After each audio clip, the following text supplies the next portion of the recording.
രാജസ്ഥാന്റെ budget ഇന്ന് പുറത്തു വന്നിരിക്കുകയാണ്. രാജസ്ഥാന്റെ ഉപമുഖ്യമന്ത്രിയും രാജസ്ഥാന്റെ ഫിനാൻസ് മിനിസ്റ്ററുമായിട്ടുള്ള ദിയ കുമാരിയാണ് നിയമസഭയിൽ ഇന്ന് രാജസ്ഥാന്റെ ബഡ്ജറ്റ് അവതരിപ്പിച്ചത്. വലിയ കയ്യടിയാണ് രാജസ്ഥാനിലെ ബഡ്ജറ്റിന് അവിടെ നിന്നും ലഭിച്ചുകൊണ്ടിരിക്കുന്നത് എന്ന് നമ്മൾ എടുത്തു പറയേണ്ടതാണ്. 2025 ബഡ്ജറ്റ് എല്ലാ വിഭാഗം ആൾക്കാരെയും തൃപ്തിപ്പെടുത്തുന്ന ഒരു ബഡ്ജറ്റാണ്. ഇതൊരു ഹിസ്റ്റോറിക് ബഡ്ജറ്റാണ് എന്നാണ് ഇപ്പോൾ മാധ്യമങ്ങളെല്ലാം തന്നെ അതിനെ റിപ്പോർട്ട് ചെയ്യുന്നത്. 2025 രാജസ്ഥാൻ ബഡ്ജറ്റിൽ അടിസ്ഥാന സൗകര്യ വികസനം, യുവാക്കൾക്കുള്ള തൊഴിൽ, വനിതാക്ഷേമം, നഗര പരിഷ്കാരങ്ങൾ, പൊതുഗതാഗതം എന്നിവയ്ക്ക് മുൻഗണന നൽകിയിട്ടുണ്ട്. ബഡ്ജറ്റിൽ ചില പ്രധാന വിഭാഗങ്ങളെക്കുറിച്ചും പരാമർശങ്ങൾ നടത്തിയിട്ടുണ്ട്, അവർക്കും കൊടുത്തിട്ടുണ്ട്.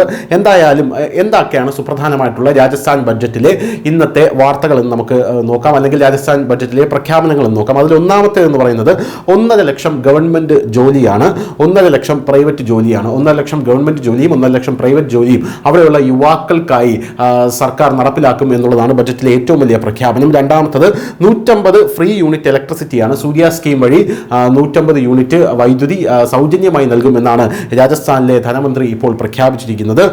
9 എക്സ്പ്രസ് വേകൾ പണിയും എന്നുള്ളതാണ് രാജസ്ഥാൻ ബഡ്ജറ്റിലെ വേറൊരു പ്രധാനപ്പെട്ട ഒരു പ്രഖ്യാപനം എന്ന് പറയുന്നത്. പോരാത്തതിന് 50,000 ന്യൂ പോണ്ട്സ് പണിയും എന്ന് പറഞ്ഞിട്ടുണ്ട്. 75,000 രൂപ ഓരോ മാസവും പൂജാരികൾക്ക് ഓണറേറിയമായിട്ട് നൽകും. പോരാത്തതിന് ടെമ്പിളുകളുടെ, അതായത് അമ്പലങ്ങളുടെ ഡെവലപ്മെന്റ് സാധ്യമാക്കും. റോഡ് നെറ്റ്വർക്ക് 10 കോടി രൂപയാണ് റോഡ് നെറ്റ്വർക്ക് വികസിപ്പിക്കാനായി മാറ്റിവെച്ചിരിക്കുന്നത് എന്നുള്ളത് വേറൊരു സുപ്രധാനമായിട്ടുള്ള നീക്കമാണ്. ഇതിൽ ഏറ്റവും പ്രധാനപ്പെട്ട ഒരു കാര്യം എന്ന് പറയുന്നത് 70 വയസ്സ് കഴിഞ്ഞ അവിടെയുള്ള വാർദ്ധക്യം ബാധിച്ച ആൾക്കാർക്ക് സൗജന്യമായിരിക്കും സകല ചികിത്സയും എന്നുള്ളതാണ് ഏറ്റവും സുപ്രധാനമായിട്ടുള്ള വേറൊരു കാര്യം എന്ന് പറയുന്നത്.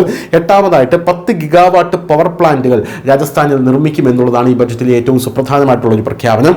കിസാൻ സമ്മാൻ നിധി 6,000 രൂപയിൽ നിന്ന് 9,000 രൂപയിലേക്ക് അത് വർദ്ധിപ്പിച്ചു എന്നുള്ളതാണ് മറ്റൊരു സുപ്രധാനമായിട്ടുള്ള പ്രഖ്യാപനം എന്ന് പറയുന്നത്. വലിയ കയ്യടിയാണ് രാജസ്ഥാനിലെ ഈ ബഡ്ജറ്റിന് അവിടെ ലഭിച്ചുകൊണ്ടിരിക്കുന്നത്. അതിൽ സാമൂഹ്യ സുരക്ഷയും സർക്കാർ ജീവനക്കാരുടെ ക്ഷേമവും എല്ലാം തന്നെ എടുത്തു പറഞ്ഞിട്ടുണ്ട്. കരാർ ജീവനക്കാർക്ക് 1050 പുതിയ സ്ഥിര നിയമനങ്ങളുണ്ട്. 150 യൂണിറ്റ് വരെ സൗജന്യ വൈദ്യുതി, വിദ്യാഭ്യാസ ഊർജ്ജ പരിഷ്കരണമുണ്ട്. രാജസ്ഥാനിലെ 62,000 സ്കൂളുകളിൽ ബാൽവാടികൾ സ്ഥാപിക്കും. ബാൽവാടിയിൽ പുതിയ അധ്യാപകരെ നിയമിക്കാനുള്ള സാധ്യതയുണ്ട്. ശുദ്ധമായ ഊർജ്ജത്തിനായി 6,000 മെഗാവാട്ട് സൗരോർജ്ജ ഉൽപ്പാദന ശേഷി വികസിപ്പിക്കും. കമ്മ്യൂണിറ്റി സോളാർ എനർജി പ്രോജക്റ്റിന് കീഴിൽ ഭൂരഹിത ന്യൂനപക്ഷ കുടുംബാംഗങ്ങൾക്ക് പ്രയോജനം ലഭിക്കുന്നതിനാണ് ഈ മുൻകൈ. വിതരണവും പരിസ്ഥിതി സംരക്ഷണത്തിനുമായിട്ട് സംസ്ഥാനത്ത് 1000 പുതിയ കുഴൽ കിണറുകൾ സ്ഥാപിക്കുമെന്ന് ബഡ്ജറ്റിൽ മന്ത്രി പ്രഖ്യാപിച്ചു. ഗ്രാമപ്രദേശങ്ങളിൽ 425 കോടി രൂപയുടെ ജല പദ്ധതികൾ, 2 ലക്ഷം വീടുകൾക്ക് പൈപ്പ് ലൈൻ കണക്ഷനുകൾ എന്നിങ്ങനെയുള്ള മറ്റ് പ്രഖ്യാപനങ്ങളുമുണ്ട്.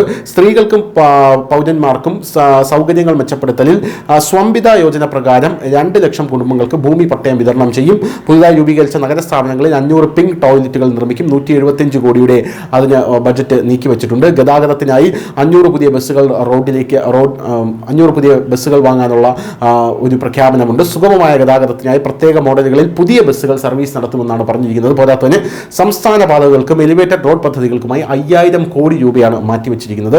ഗ്രാമീണ അടിസ്ഥാന സൗകര്യ വികസനത്തിന് 500 കോടി രൂപ ചിലവഴിച്ച് 200 ഗ്രാമങ്ങൾ വികസിപ്പിക്കുമെന്നുള്ളതാണ് പ്രധാനപ്പെട്ട പ്രഖ്യാപനം. ഓരോ ജില്ലയിലെയും 5 ഘടകങ്ങളുടെ സന്തുലിത വികസനത്തിനായി 550 കോടി രൂപയും ബഡ്ജറ്റ് പാസ്സാക്കിയിട്ടുണ്ട്. എന്തായാലും നഗരങ്ങൾക്ക് വേണ്ടി ജയ്പൂർ മെട്രോയുടെ 2ാം ഭാഗത്തിന് വേണ്ടി 12,000 കോടി രൂപ നിക്ഷേപിക്കും. മെട്രോ പാത സീതാപുരിയിൽ നിന്നും അംബാബരിയിലേക്കും ജഗത്പുരിയിൽ നിന്നും വൈശാലി നഗറിലേക്കും നീട്ടുമെന്നുള്ളത് മറ്റൊരു സുപ്രധാനമായിട്ടുള്ള പ്രഖ്യാപനമാണ്. News desk, news India Malayalam.